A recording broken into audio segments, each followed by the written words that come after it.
Now, more than a quarter of Africa's population is facing a food security crisis where millions of families are sleeping hungry every day. The International Committee of the Red Cross, the ICRC, has warned. Now, the crisis spans across the continent from Mauritania and Burkina Faso in the west to Somalia and Ethiopia in the east. The situation is a result of conflict, climatic shocks like drought and in the East and Horn of Africa region, as well as cumulative poor rainfall patterns in West Africa. Sarah Kimani has been following the story for us and she spoke to Dominik Stillhart, who's the head of ICRC's global operations, and he filed this report. Africa is on the throes of a devastating food crisis that has affected millions of people, but the crisis, according to the ICRC, is largely going unnoticed as the world focuses on Ukraine and other crises. All over Africa, we are estimating that 346 million people are affected by the current food security crisis. That is 1/4 of the population in Africa. And the crisis is intensifying as we are going into the lean season, and we really think that we will see a significant increase in people that are in urgent need of food aid. While the food security situation is worse in some countries, it spans from Burkina Faso in the west to Somalia, Kenya and South Sudan in the east, following a prolonged dry spell in some countries as well as conflict in others. Stillhart warns that in some countries like Somalia, children are dying as a result of malnutrition.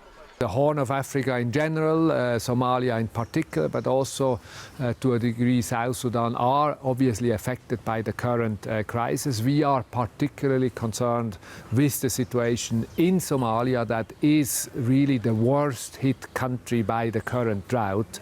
And therefore our focus now in terms of scaling up our response is very much also on Somalia. The conflict in Ukraine has contributed to rising food and fuel costs, especially in much of Africa, which depends on wheat imports from Russia and Ukraine. Humanitarian organizations working in Africa face massive funding gaps as resources are diverted to assist those escaping the fighting in Ukraine. Well, our concern is indeed that currently all the attention is on the conflict in Ukraine, that indeed takes a terrible toll on the population in Ukraine, and that this focus on Ukraine is diverting attention from this food security or food insecurity situation in Africa. So the reason why I'm here is also to ensure that there is sufficient attention on other crises than Ukraine, including that food security situation here in Africa. The ICRC says it will ramp up operations in 10 countries to support an additional 2.8 million people, but even then, it will only be scratching the surface. Sarah Kimani, SABC News, Kenya. Well, for more on this, we're now joined by OXFAM West Africa Regional Director, Assalama Dawalack Sidi, to tell us a little bit more about what they're seeing on the ground. Thank you so much indeed for joining us, and welcome to the program. Thank you for inviting me, Peter. So what do you see as the main drivers of this food insecurity? Well, the main drivers, we have two categories. We have a driver that is already known and that we have already seen. This driver is actually a result of climate change effects.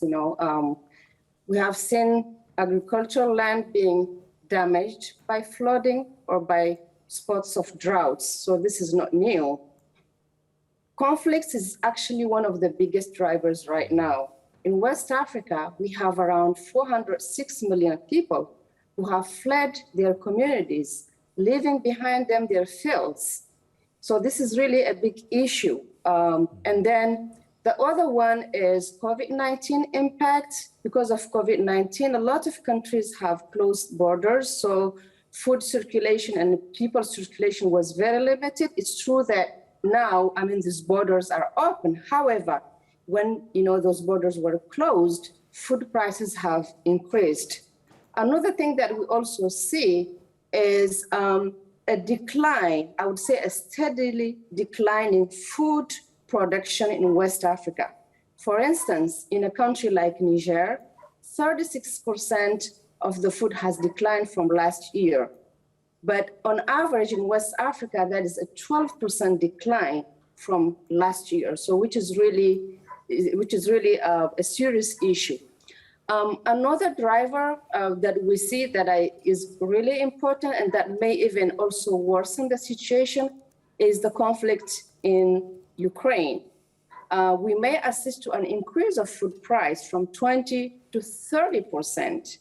And in West Africa right now, we have 6 countries where we, as OXFAM, intervene, which depend on Russia and Ukraine in terms of importation of wheat. 30 to 50% of the wheat that they import come from these countries. So these are, I would say, a combination of, I wouldn't call them old factors, but known factors, climate change, but also the crisis in Ukraine, and then, of course, conflict aggravating the situation and making people leave behind them everything, including their fields. So sadly, a lot of it is actually man-made. Climatic shocks, we do contribute, but perhaps we're more subject to the elements, but everything else is as a result of mankind. And perhaps therein lies the possibility of a solution. Definitely. We as OXFAM are working very hard for years on climate change effects. We are influencing policies so that commitments taken at the COP meetings since the COP21, are respected.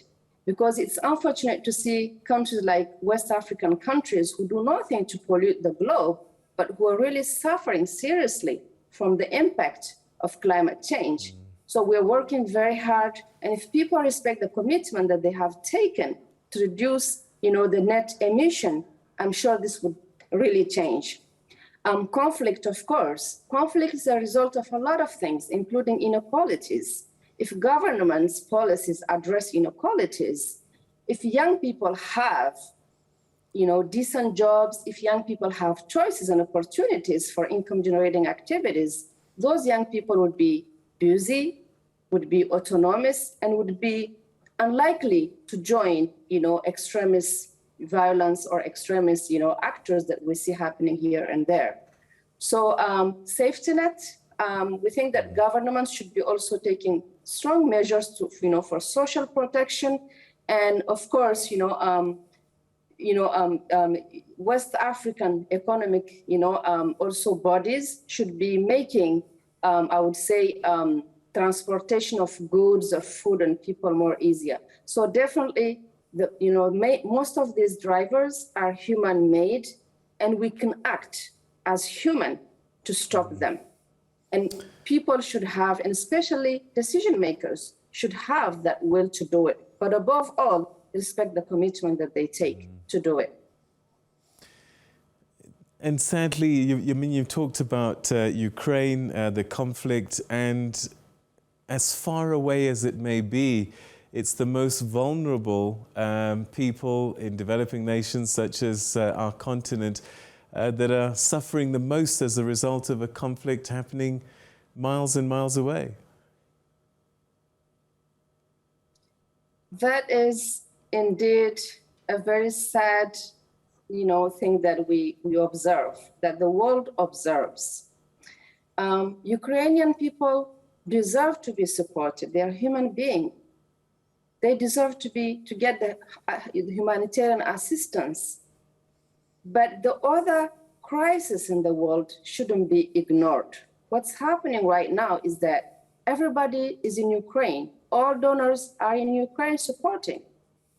But they should also look around and provide the required humanitarian assistance to what's happening in Yemen, in Afghanistan, in West Africa, in South Africa. All these are really important. So donors should, I would say, comply to their humanitarian principles. And there's a principle that talks about impartiality. So it's really important. And we are concerned because we have seen some donors withdrawing funding commitment that they have made to some West African countries like Burkina Faso and Mali, for development activities for 2022.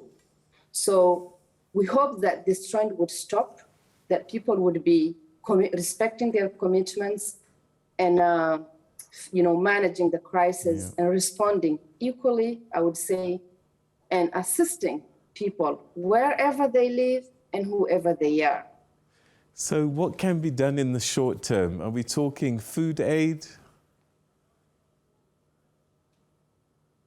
Yes, food aid, but food aid requires funding. Donors should, I would say, as soon as possible, urgently mobilize the $4 billion gap to respond to the humanitarian situation in West Africa, so that we do not repeat the same issue like last year. Last year, in 2021, the humanitarian response plan developed by United Nations with the different governments have only been met up to 48% for the entire year. And this year, the situation is even worse because we're talking about 27 million people who are in need of food security, who are in need of food assistance. And if nothing is done, we'll be seeing this number growing to 38 million. And that's really serious, and we shouldn't allow do that. So to come back again to your question, immediately, donors should do all they can to mobilize those $4 billion and fill the gap. But in addition to the donors, the states of these countries also have a role to play. They have a duty. That duty is to ensure that they strengthen the emergency intervention and provide the necessary support to affected people. This means making sure the households maintain or restore their food production, develop social protection, but also allow access, to people in need. Because in some of these countries, because of conflict, it's difficult to access, those people and provide them with the humanitarian assistance. So these are the kind of things that short-term could be done, to alleviate the situation and to stop it from worsening. We talk about food security, but how dangerously close are we to outright famine and people dying of starvation? Well, if nothing is done, we might go there. That's why we think and we're calling on all the key stakeholders to mobilize the funding necessary to stop that. Because people already started skipping food. People started withdrawing their children from school. And one thing that is very concerning to us is in terms of food crisis or any type of humanitarian crisis, gender-based violence increase. And we can see, for instance, in West Africa, parents withdrawing their children from school and girls being married being early married. So these are the kind of things that we should stop. So we need an urgent reaction from all key stakeholders so that the situation does not worsen. Thank you so much indeed. And let's hope the international community is listening and doesn't forget the plight of Africans across many regions dealing with this crisis. Thank you so much for your time. Thank you as well for the opportunity. Thank you.